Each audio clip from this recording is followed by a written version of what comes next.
evening. Welcome to Within the Madness, the ladies' edition.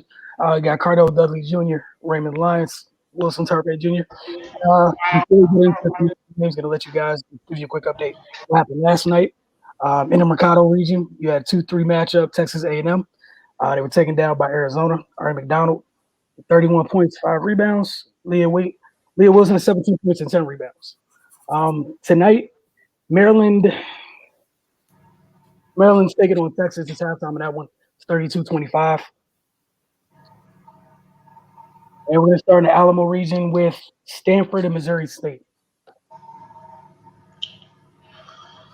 Stanford, they rolled past Missouri State 89-62. Their defense held them under 20 points for 3 and 4 quarters.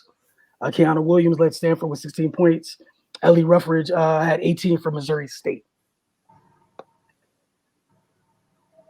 Guys, just want to keep moving. It was a beat down. It was a beat down. Not much to see here, folks.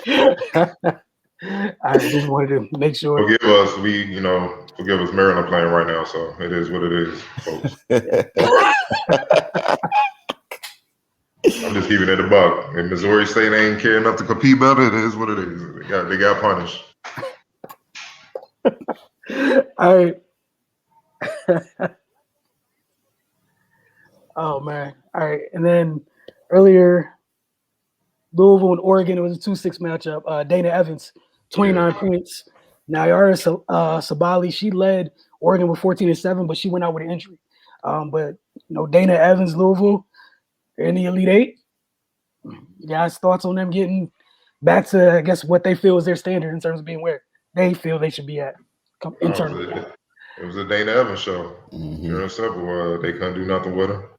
She hit shots literally from everywhere, including the NBA range. She got in the groove, and you see why she's All-American, why she's projected to be a top pick. That we've been saying it all tournament long. Guard play is very, very important in March Madness because you control the pressure, you control the tempo, you control everything. And when you got a point guard that can do that and get hers or his, it's really not much you can do unless you have some pieces on your side that can counteract that, especially on the perimeter. Louisville they just got on her back, man. Let's call it what it is. And she delivered, as All-American should. So it was her night, 29 points. Like I said, 29 points and 1 assist. So clearly the coach said, give her the green light, take shots at AI style because you got it going. So that's what she did. She delivered and moving on. Right, if you have anything to add at all.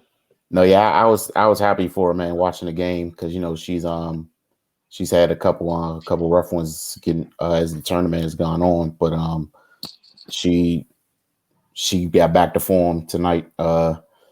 Louisville defense, man, outside the third quarter, they completely locked Oregon up. They and then Oregon, they wasn't able to slow the game down and take advantage of their size. They made a push, but Louisville just ran it right back up.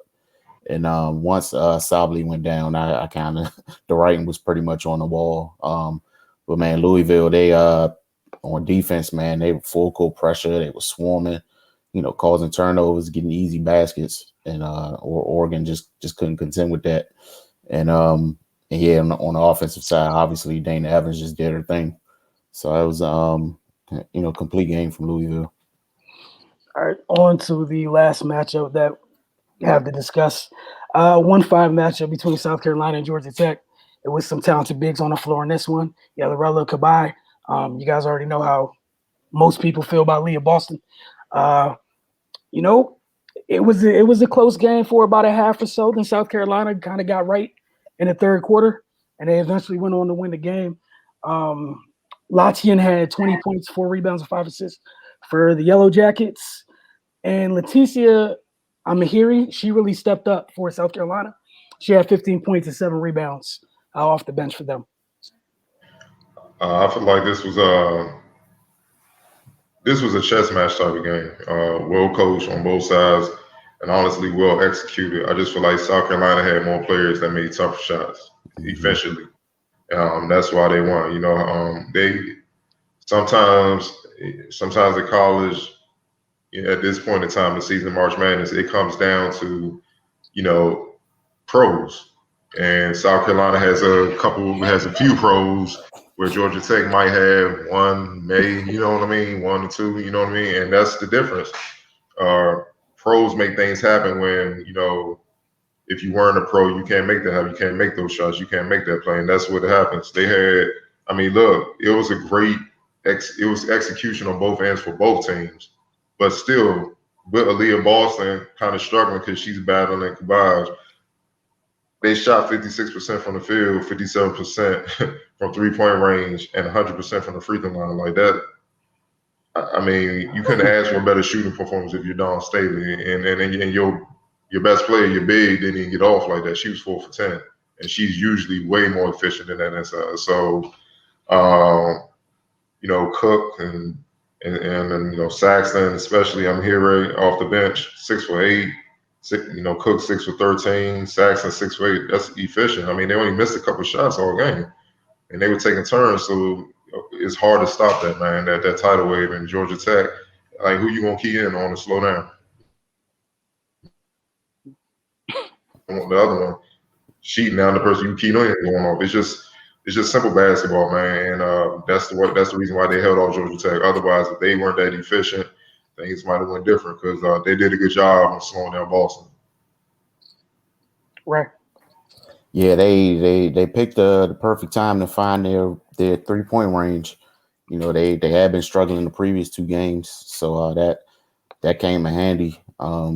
Especially with Aaliyah Boston not getting off to a fast start. I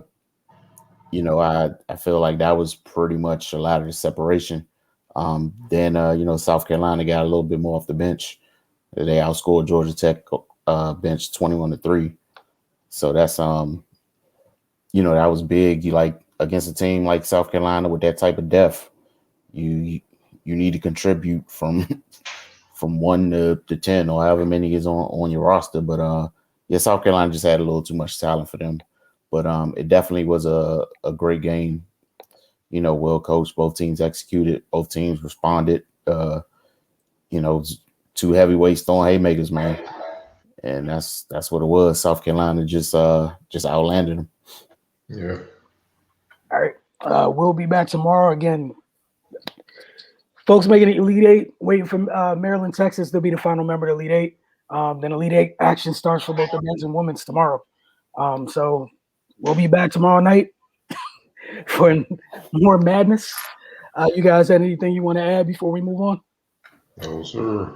All right, we'll see you guys tomorrow night. Same time, not same time, but same place. Because tomorrow we also got Wizards. So we have Wizards, both editions of Within the Madness, for the men's and the women's. We got all 3 the next 2 nights with the focus on Tuesday. So. Oh, dang, yeah. We do. We working, folks. Just bear with us. We working, man. Yeah, I understand how bad. I'm just trying to get the Wednesday. Just want to see like 12:02 Wednesday.